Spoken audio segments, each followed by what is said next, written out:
We've got Marcia Mantell joining us again for another series of topics on Social Security, but this time we're walking through case studies. I think you're going to enjoy this. If you're not subscribing, like or subscribe, follow, share. We want you to enjoy it. Here we go. Something more with Chris Boyd coming up. Welcome to Something More with Chris Boyd. Chris Boyd is a certified financial planner practitioner and senior vice president financial advisor at Wealth Enhancement Group, one of the nation's largest registered investment advisors. We call it Something More because we'd like to talk not only about those important dollar and cents issues, but also the quality of life issues that make the money matters matter. Here he is, your fulfillment facilitator, your partner in prosperity, advising clients on Cape Cod and across the country. Here's your host, J. Christopher Boyd. Welcome to another show, Something More with Chris Boyd. I'm Chris Boyd. I'm here with Jeff Perry. We are both of the AMR team at Wealth Enhancement and joined by Marcia Mantell. And Marcia, glad to have you here again. We are talking more about your great book, Social Security, Lightly Toasted but Not Burned. And in this case, encourage everyone to go out and get a copy. But one of the things that's really appealing about the book is some of the case studies you share, some very relatable experiences, and we thought we'd have some fun referencing some of those and making up a few along the way. So let's dive in. There's all kinds of different circumstances under which people are dealing with the decisions around Social Security. And, we think they're all going to be like one's going to be easier than another and something straightforward, but there's always complexities to consider. Let's start with the single person. You talked about Karen in the book. What's the story? Is it easy? Is it just straightforward? I've got an easy fix, or does it get complicated here as well? Well, that is a great place to start with someone who's an individual worker, a single tax filer, however you want to think about it. It is complex, but not always on the Social Security side. And so in Karen's case, we first had to take a look, did she meet all the rules, right? So she was not married and she had never been married. So that's pretty easy. Okay, this is someone who is going to file as a single claimant in the technical vernacular. But also people who file as single individuals are those who had short marriages that didn't last, but didn't end in a death, but ended in divorce. So if you got married in 1980 and divorced in 1984, you're not a qualifying divorced person. So you file also as single. But also all of us who have work records, even if we are married or divorced, we start out with the same formula for calculating our benefit. And that's the basic PIA formula. You need to have 40 credits, so 40 quarters where you paid at least a minimum amount of FICA tax going into the trust fund. So Karen met that. And then Social Security is going to pull in your highest 35 years of work earnings to calculate your benefit. So with Karen, what she ended up having to decide was, would she claim at full retirement age, which is really the target. That's the point when you reach what Social Security determines us to be retired, even if we're still working. So in her case, I think it was 66 or 66 and 4 months or something, but she was a little bit older. So you have to decide, do you claim at full retirement age, or do you want some additional dollars in your oldest years? And you do that by waiting until age 70. Because you get an additional 8% per year on your bigger benefit. So you can get up to, in Karen's case, about 30% more. For those of us much younger boomers, we only get 24% in delayed retirement credits. But that's a lot of additional income for our oldest age. And so with Karen, her decision was pretty simple because she was still working. She did want to protect herself. You only have you. When you are a single person, there's no other benefit you can file on. You don't have a spouse or an ex-spouse or a deceased spouse. So it's all on you. So her plan was pretty good, but it would be better by waiting until 70. But when she first called me, she called and said, okay, I think I have my plan in place. I'm going to retire at 70 and a half. Okay. Was that based upon what she thought the old like RMD rule RMD. was? Yes. Because these old rules sometimes are just so set in our heads. And, you know, people who don't work in this industry, don't do this every day, don't always keep up with all the rules. So she thought it was 70 and a half was sort of like this magic, like 65 was this magical age. 70 and a half was the other. So she was going to wait to claim Social Security at 70 and a half. She was going to retire and she was going to start her RMDs. What was wrong with that? Everything. Yeah, it's all changed. Yeah. Right. I mean, you can actually wait until 70 and a half to claim Social Security, but it's a bad decision. Right. But they will pay back. Social Security will give you one 6-month lump sum payment.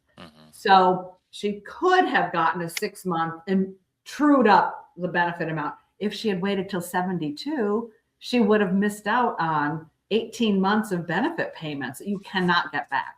So age 70 is the last age in the month you turn 70 is really the last month you want to go to claim your benefits. You get your maximum benefit. It's paid monthly. It's clean. And you don't end up with a potential tax problem by having too much income now in a year where you're getting a 6-month lump sum payment plus starting RMDs, which for her were not age 70 and a half anymore. She didn't have to start to tap her IRA. It moved up to either 72 or 73. So there could be a lot of misunderstandings about just retirement rules in general. And in her case, it was on everything. But I told her, you can still retire at 70 if you want. If that's your plan, 70 and a half. She goes, oh, I don't have to retire. I run my own business. So it wasn't even necessarily that she wanted to retire. Exactly. All right. So I'm of the opinion, Jeff, that when Marcia uses the term PIA, she means something different than I have used that term. What do you think? What's PIA refer to? You're probably right, Chris. Yeah. Well, so in Social Security world, PIA is primary insurance amount or your calculated benefit at your full retirement age. Oh, that's what I meant. No, I will admit, though, in the Dan and Marsha household, we call it PITA, and it is paying in the you know what. Yeah, if that's what you were thinking, my husband is fond of calling me a PITA. Sometimes it's deserved. Very good. Let's have some funny scenarios here. We got our mailbag, so to speak. Fred, who is married to Wilma. Fred's 62, Wilma's 61, and Fred is just exhausted from years at the Slate Rock and Gravel. It's hard work. It is hard work, and waiting for that whistle to blow every day. Yeah, right. He wants to claim ASAP at 62, but Wilma wants him to keep working until 67. You know, Fred, do you know why? Yeah, I don't want him around, hanging around at the lodge all day. That's right. Right. So walk us through some of the thought process of what do you think is things for Fred and Wilma to consider? Yeah, this is cute. I always picture that big, what is it, the Tyrannosaurus Rex bone that ends up on the top of the canopy of the car or something. The road there, yeah. Loved the Flintstones. This is a really common situation on two fronts. One is and I'm going to assume, well, remembering from the Flintstones, Fred was the worker, right? Wilma stayed home and ran a ship-shape household. So Wilma's benefit depends on Fred's benefit. That's true. Because she will get, as a qualifying spouse, she'll get spousal benefits based on Fred's PIA, his primary insurance amount. And Fred the only earner in this household, has a really critical decision to make. Not only when he should claim, which back in the prehistoric times was probably 65. So we'll go with that. So he could claim at 65 and get his full best benefit. That's important for cash flow, right? While they're both alive, but it's super important for the surviving spouse. Because when the first spouse dies, which sadly is very often the male, if he dies first, Wilma is going to get the benefit he was receiving. And if he claims early and takes a big pay cut, 25 to 30% pay cut in Social Security benefits, she's stuck with the lowest amount of survivor benefits if she's the surviving spouse. Mm-hmm. So the higher earner always has this, I call it a dual responsibility. You really have to think about current cash flow, and you really have to focus on when the first of you dies. Unpleasant as it is. It's a big factor, that survivor. It really is, because what carries forward. You're really old, right? I mean, you're 85 or 90 when this happens. Well, there is no other option for the surviving spouse, even if it's you, because you will lose. In Wilma's case, she's entitled to half of his primary insurance amount if she claims at full retirement age. So we'll assume that she's doing that. Otherwise, she gets a really big cut, an additional cut in her benefit amount. But the household operates on those two benefit amounts hitting the checkbook every month.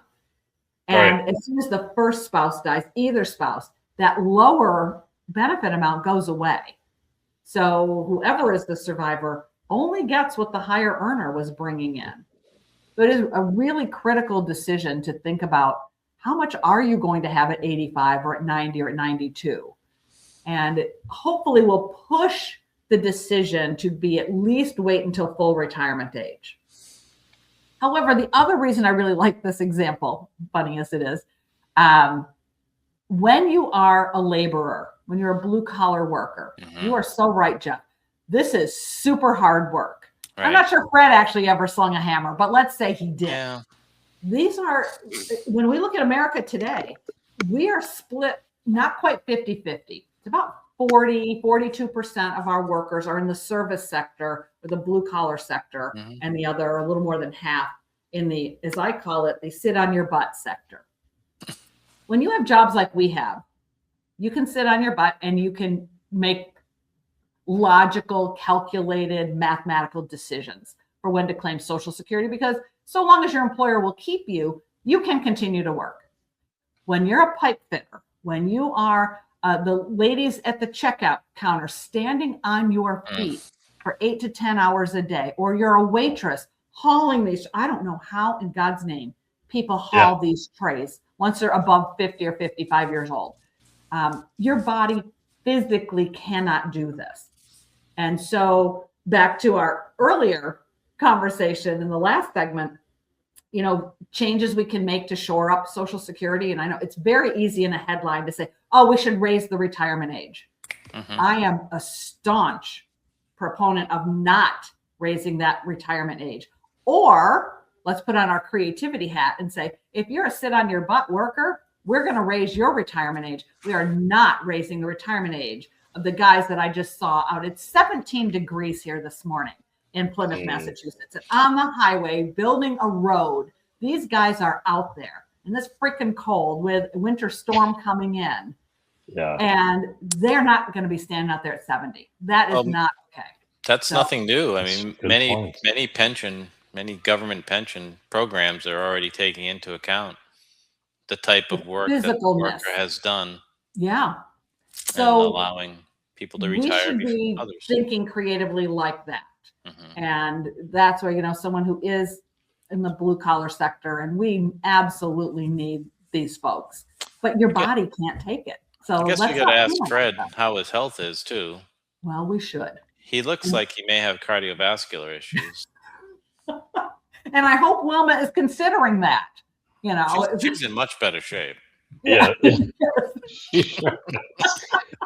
gets to go to the gym every day, and So So anyway, that's a good example, but it is really serious. And today, I know you guys see this in your practice as well as the people I hear from.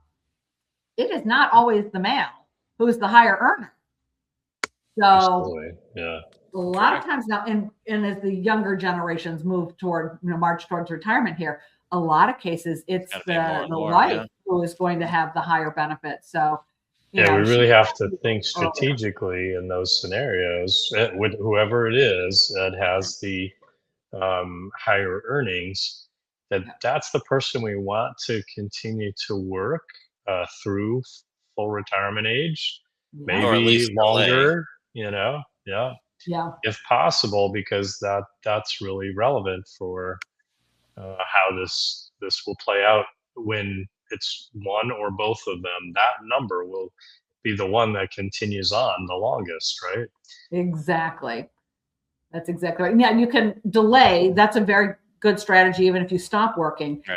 But if you have zeros in your early years, so if your 35 highest years include zeros or a bunch of your early wages, like my 1979 one summer at McDonald's, I had $125, like I want that number out of my formula if I can, out of my calculated benefit. So if you work one more year, even part-time, if I made, I don't know, $50,000 this year, well, it's still going to boot out that $175 from 1979, so it doesn't change your benefit a lot, but with this, something more with Chris Boyd, sometimes more is just more, and more is better when you're old. Fair point. All right. So let's try another scenario. Okay. Well, we have Alice, and she's a maid. She's previously married for more than 10 years to Sam the butcher. But unfortunately, they got divorced. I did not see that coming. I know. Yeah, I know, right? And I wonder how many people know what we're talking about. So I guess it's your age, right? Yeah. If you're familiar with the Brady Bunch, if you're facing Social Security, fair enough. You're familiar with this scenario, right? Yes. What are the key considerations here when we're dealing with someone who's going through divorce? Now, I'm not sure how well the Bradys paid Alice. She did have a residence in her makeup there. She did, you're right. Hopefully they were contributing to the Social Security system properly. With their annual tax returns. Yes. With their housekeeper allotment. Yeah. Yeah. If it was cash on the kitchen counter every Friday, it's not going to help her. Yeah, that might not be good. But so we've got Alice, 66, making her decision, and Sam's no longer in the picture. Sam the butcher. How long were they married, Chris? For more than 10 years. Okay. All right. So that is the magic. So divorced individuals, and we will say, so I'm a huge Brady Bunch fan. With my name Marsha and spelled, CIA, it was terribly impossible. Marsha. And Marcia Brady spelled her name like my mom spelled my name. So all of a sudden the Bradys hit when I'm like 10 or 11 years old, and now everyone could say my name. So it was a good thing. So I love the Bradys, love Alice. Devastated to hear that she and Sam got a divorce. So sad. Yeah. Yes. But let's assume Alice did qualify on her own, because of course the Bradys would pay on top of the table, above board, not under the table, right? Absolutely. And that she was married for the 10 or more years to Sam makes her a qualifying divorce spouse, and it makes Sam a qualifying divorce spouse. There are rules for whether or not you can claim benefits on the ex, and the rules are very specific. The first big hurdle: you did have to be married for 10 consecutive years or longer. Check, they got that. Then each of you has to be 62 or older. Check, they're both. She's 66 and he was older. You cannot be remarried. So Alice couldn't then turn around and marry, I don't know, Tom the grocer. Yeah. So if she is still unmarried, we don't care what Sam has done. It's irrelevant to whether or not Alice. In terms of his Social Security decision making? In terms of his decision making and in terms of her ability to claim on his record. Yeah, in your book, you actually mentioned like he doesn't even know this is happening. He has no idea because you don't call your ex and say, you know, hey, we're not part of the equation in that sense. You need to sign this. Yeah. It's highly confidential, and you know, a lot of divorces are super bad.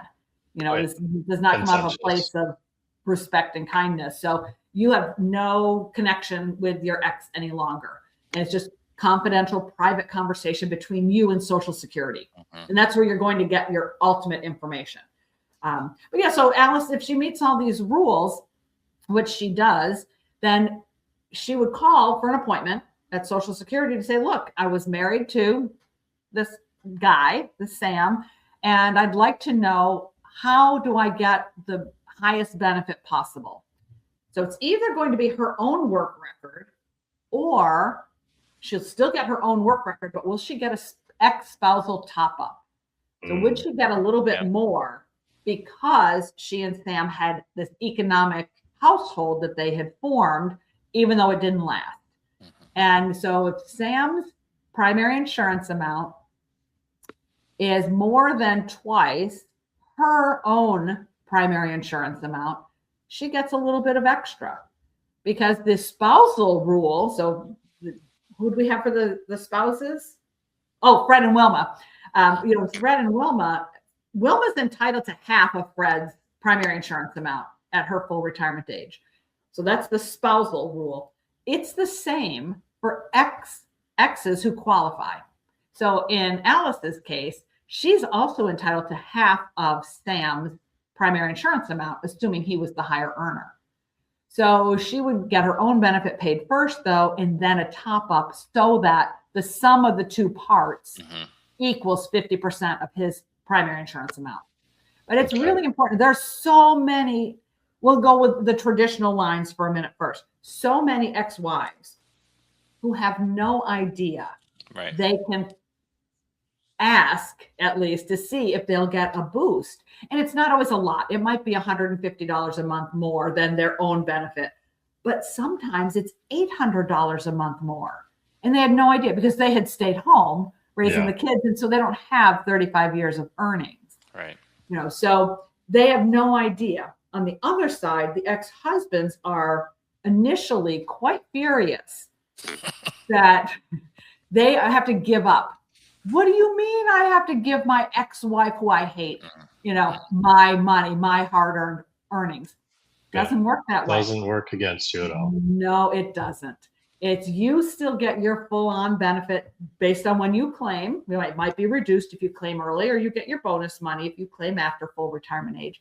But it does not impact your benefit one bit. And if you remarried, it does not impact your current spouse either. You know, if she also become eligible potentially. Right. Yeah. Okay. So no one is losing out here. And it goes back to this idea of fairness. All this is baked into the calculations from the beginning. You know, Social Security actuaries know that some marriages end in divorce. Some of those marriages will end up being qualifying marriages, 10 years or longer. And therefore, we're going to cover the lower earning ex-spouse, and we don't harm the higher earner. He gets his money, or she gets her money, and the spousal top up is what it is. Let's stay on the Brady's and talk a little bit about a blended family scenario. You know, Mike and Marsha each were married before finding each other. Let's imagine they're of retirement age, and how does that factor into some thinking? Is there some consequence when one has had a prior marriage but is now remarried? What happens then? That is a great question. This is an area of a lot of misunderstanding in today's world. So Mike and Carol were each married before. We don't know if their spouses died or if they were exes. No, so I think we presume they died from the show, but I don't know. That might have been just the era, you know. Yeah, exactly I think that was right.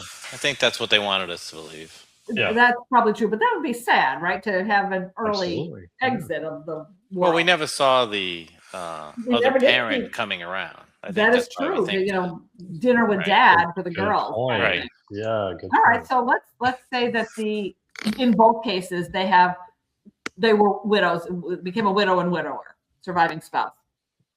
At the point of retirement, it's when you claim that determines or sets your, I call it claiming category. So when they go to claim, we'll say, they are both full retirement age, everything is kosher here. They claim as a married couple because they are married. And that is their only benefit to which they're eligible. Mm-hmm. Unless they married after the age of 60, which they did not. In this case, they did not. That might have been applicable for Alice. Who knows? But, right, it might have been. Yeah, but in not the ages we were using. They both became widowed really early with young kids. They remarried before age 50, and they had a great life since. Well, in that case, they are each other's spouses. So Mike was the earner, the outside earner. He gets his PIA amount, let's say, and if Carol's at her full retirement age, she gets half of his. But now Mike dies. Let's say, sorry, Mike, hate to tell you first. But if Mike dies first, now Carol has a decision or a choice, a consideration that she will step into Mike's shoes to get the amount he was receiving.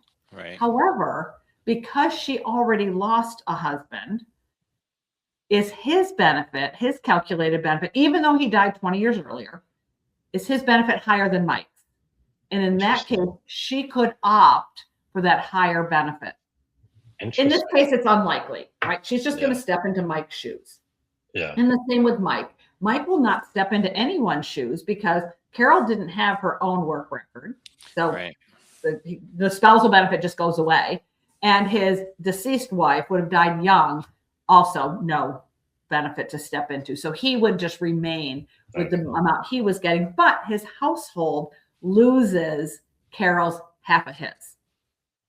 So further, if we go back in time, just one quick second, when they first lost their spouses, and Carol in particular, if she was the at-home mom with these 3 girls, she would have gotten a surviving spouse benefit at, say, age 40 when her first husband died, because she is caring for his minor children. Right. So the children would have gotten a benefit. She would have gotten a benefit. It all would have been ticked and tied and adjusted to come up with a family maximum. But one of the really important pieces of Social Security is that it isn't only for your old age. It is also a survivor benefit, even if you lose your spouse when you are young and you've got his kids that you're raising or her kids that you're raising. So Social Security would have come into play even earlier for them than the Bradys were portraying on the show. Bonus points. What was Mike's job? Architect. Architect. Nicely done. All right. Come on. That was too easy, huh? Okay. Go ahead, Jeff. You were about to comment. I was going to say, so living in Florida as I am and having many social connections with people who are my age and older, the decision to get married or remarried and how their Social Security may be affected is a common, or a pension, or whatever the benefit is a common subject that I hear in the background. Consideration, financial. We're not we're together, but we're not getting married because. I would think long-term care fits into that consideration category. Long-term care, pension benefit. But I am so glad to hear that, Jeff, because so many people are too hesitant to talk about these things. We don't need to know how much you're getting. We don't need the dollars. Right. But you need the concept. And blended families can get really complicated really fast. Oh, I hear it as an excuse why people aren't married. Like, because, you see a couple, they're in the house together and we're not married. But it's not because we don't love each other. It's because of we're going to be together. This is committed.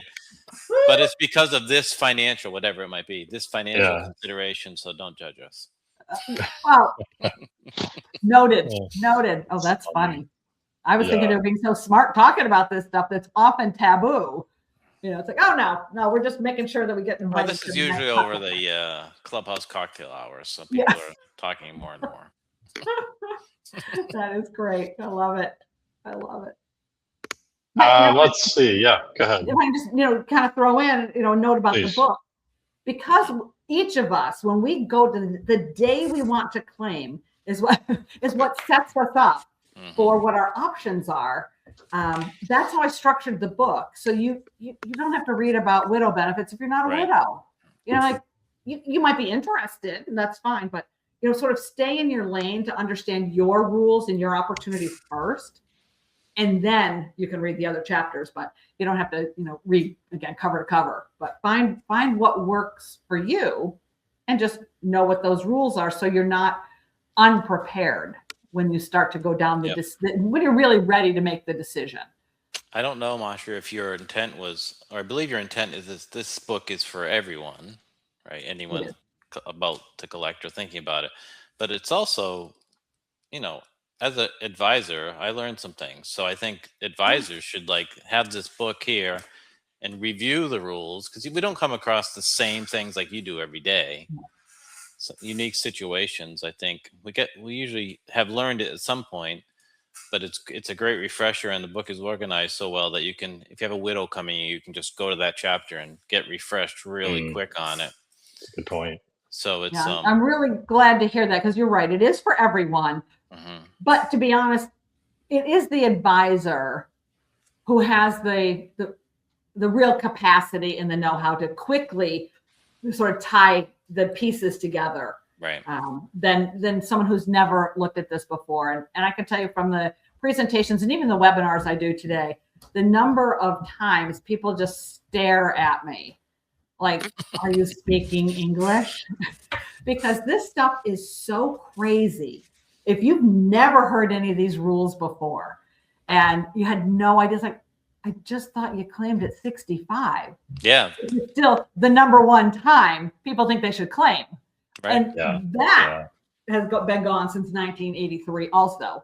65 has not been the full retirement age for, like 2 generations. Yeah, now. Other than Medicare, it's not a key age. Right. Right. Yeah, that's a good point. Medicare, though. I do still get people thinking 72 for RMDs, or different 70 and a half still comes up as an age. You mentioned, people get these, as you said, if you're not engrossed in it, it's not your, peripherally, there's certain ages that are relevant, and it's which ones change. Right. Well, especially if it's a hard and fast rule that you thought you knew, and you just have said it or heard it so many times that you don't even question it. Right. Which may not be the case today because it's changed. And that's why divorce rules in particular, I find it really does help. It helps the lower earner that they may have a little bit more coming. And it helps the higher earner know that they're not going to be, screwed out of benefits that they really thought they were. It's like, my numbers won't change. It's like, well, only if you claim early. You can self-inflict less money, but not by the rules, and not if your ex ends up getting a little top up. So Marsha, we talked about a lot of scenarios in the book, of course, but professionally, can you just briefly describe, like, if someone's doesn't want to read the book and maybe they just want to focus in on this issue with a professional, what do you do when somebody comes to you? I very often work with financial advisors and their clients. So sort of 2 lanes there. The most common is the financial advisor will call and ask, can I do a consult with them and their client? And that way the 3 of us get on a Zoom, and the client get their social security statement. So I've got a tool to work with. And we go through their various scenarios, sometimes real quick, back of the envelope, followed up by a detailed analysis. Other times, just being able to answer their questions or deflect a myth or a misunderstanding is all they need to make a good decision. Other times, the advisor will call me and say, can I send you a fact pattern and you run an analysis for me? And so I'll do that and prepare a report and an analysis. And I bring in all these other considerations, like make sure you talk to the client about the taxation of benefits. I won't know if the client is going to be in a high enough income bracket to have the threshold where they have to pay taxes. But usually people working with advisors are going to fall into the taxation of benefits. So I just bring in all these extra parts so that the advisor can report back to their client. And sometimes I just have people randomly, read something that I had written out in the consumer marketplace, or they hear this podcast and call, and they'll just have a handful of questions. So I just charge an hourly rate, and I'm happy to answer their questions. Perfect. Very good. Yeah, I wanted to wrap up. I know that was a perfect place to wrap up, but I did have one question about a widow circumstances. When does this age 60 become relevant, and how often is someone appropriately going to make use of that circumstance? Is that something people should pay attention to, or maybe try to avoid it? Yeah, that's a good question. It's an interesting topic when you become a widow or widower. So the rule is you can claim a survivor benefit, surviving spouse benefit, once you reach 60 or older. The issue, though, is should you? And then you can switch to your own benefit later, or you could start your benefit earlier at 62 and then switch to the survivor benefit later. So there's a real strategy and a timeline that we have to put in place when someone is dealing with survivor benefits. The only time it comes into play is if you become a widow or widower between 60 and 70, or if you were an early widow. Your husband died when you were 35. Your surviving spouse benefit still doesn't start until age 60. But it's this 10-year range between 60 and 70 is a really strategic planning time, because you have to figure out and decide, should I start my Social Security as early as 60, and you get a 28.5% reduction in the amount if you claim that early, or do I start my own benefit at 62, the earliest I can claim on my own benefit, and I get a 30% reduction, or do I wait till full retirement age, or do I wait till 70? And you sort of have to map all the options out. But the other real clinker here is if you're still working, the earnings limit comes into play. So any claim before your full retirement age, if you are over the earnings limit, you will get usually no money coming in from whichever lane you were going to claim first, survivor benefit or your own. So we have to bring in that's the hardest strategy to figure out and to really think through what should you do with the numbers, and then bring in the work situation. Because maybe you become a widow at 61, right? And you haven't claimed your benefit. And what should you do? But are you going to go back to work, or are you going to continue to work? Or is this just too much and you're going to, retire early? Yeah. So we have to walk through all of the moving parts. And I literally set up, I call them swim lanes, for your survivor benefits at every age, your own work benefits at every age, because you get delayed retirement credits on your work benefit. You don't get additional money on your survivor benefits. So it's putting all the pieces together to help people make good decisions, and do this before you go into Social Security to claim your benefits, because they can't do this for you. They're just going to tell you which benefit is the highest today, the day you walk in. And that's the one they recommend you should take. Yeah, they don't model anything out. No, it's not their role. Yeah, right. Really, yeah, it's more like advice. Yeah. In a scenario like that, healthcare considerations are a whole nother aspect of that. Yeah, right?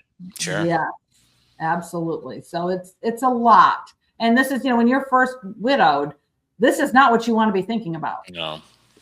So I try to encourage the advisors to model when you're doing retirement income planning, even though, spouses don't want to think about when the first one dies, do it anyway. You now become a single filer. If my Dan dies between 60 and 70, I've got some big decisions to make here, and how to strategically claim. And then if you claim, you trigger Medicare Part B and A on, but then you have an HSA, but then you were working. It can get complicated fast. So better to model while you're both alive. All right. Well, you can see why we consider Marcia our go-to expert on some of these topics. So, Marcia, thanks for being with us. I want to again encourage everyone to go check out Social Security Lightly Toasted but Not Burnt, a great book to help you with your considerations when you're learning about Social Security and how it applies to your scenario. Jeff, thanks so much. Until next time, everybody, keep striving for something more. Thank you for listening to Something More with Chris Boyd. Call us for help, whether it's for financial planning or portfolio management, insurance concerns, or those quality of life issues that make the money matters matter. Whatever's on your mind, visit us at somethingmorewithchrisboyd.com or call us toll free at 866-771-8901. Or send us your questions to amr-info@wealthenhancement.com. You're listening to Something More with Chris Boyd Financial Talk Show. Wealth Enhancement Advisory Services and J. Christopher Boyd provide investment advice on an individual basis to clients only. Proper advice depends on a complete analysis of all facts and circumstances. The information given on this program is general financial comments and cannot be relied upon as pertaining to your specific situation. Wealth Enhancement Group cannot guarantee that using the information from this show will generate profits or ensure freedom from loss. Listeners should consult their own financial advisors or conduct their own due diligence before making any financial decisions.